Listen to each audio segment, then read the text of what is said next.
गर्भलिंग निदान प्रतिबंधक कायदा आणि गर्भपात कायद्याच्या प्रभावी अंमलबजावणीसाठी पोलीस आणि आरोग्य विभागानं कार्यप्रणाली तयार करून एकमेकांच्या समन्वयानं त्याला अंतिम स्वरूप द्यावे अशी कार्यप्रणाली संपूर्ण राज्यात लागू करण्याबाबत पाठपुरावा करण्यात येईल असं प्रतिपादन विधान परिषद सदस्य डॉक्टर नीलम गोरे यांनी केलं आहे।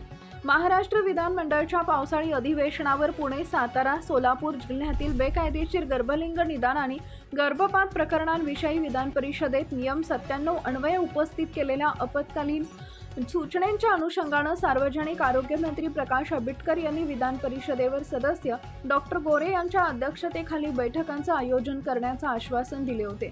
त्या अनुषंगानं सार्वजनिक आरोग्य विभाग व गृह विभागातील अधिकारी यांच्या समवेत नवीन प्रशासकीय इमारतीत आयोजित बैठकीत डॉक्टर गोरे बोलत होत्या। यावेळी आरोग्य विभागाचे संचालक डॉक्टर विजय कंदेवाड, अतिरिक्त संचालक डॉक्टर संदीप सांगळे, उपसंचालक डॉक्टर भगवान पवार, डॉक्टर डी कानगुले उपस्थित होते। चारही जिल्ह्यातील पोलीस, आरोग्य व महसूल विभागाचे अधिकारी दूरदृश्य प्रणालीद्वारे उपस्थित होते। यावेळी त्या म्हणाल्या, पुणे, सातारा, सोलापूर व सांगली जिल्ह्यात सल्लागार समितीकडे गेल्या 10 वर्षात आलेल्या प्रकरणांची माहिती पोलीस विभागाला उपलब्ध करून द्यावी। प्रत्येक जिल्ह्यात स्थापन करण्यात आलेल्या महिला दक्षता समितीतील नव्यानं निवडून आलेल्या महिला सदस्यांना या दोन्ही कायद्यांची माहिती होण्याच्या दृष्टीनं कार्यशाळा आयोजित करावी। प्रलंबित प्रकरणातील गुन्हेगार दुसऱ्या जिल्ह्यातील असल्यास संबंधित जिल्ह्यांना याबाबत अवगत करावे।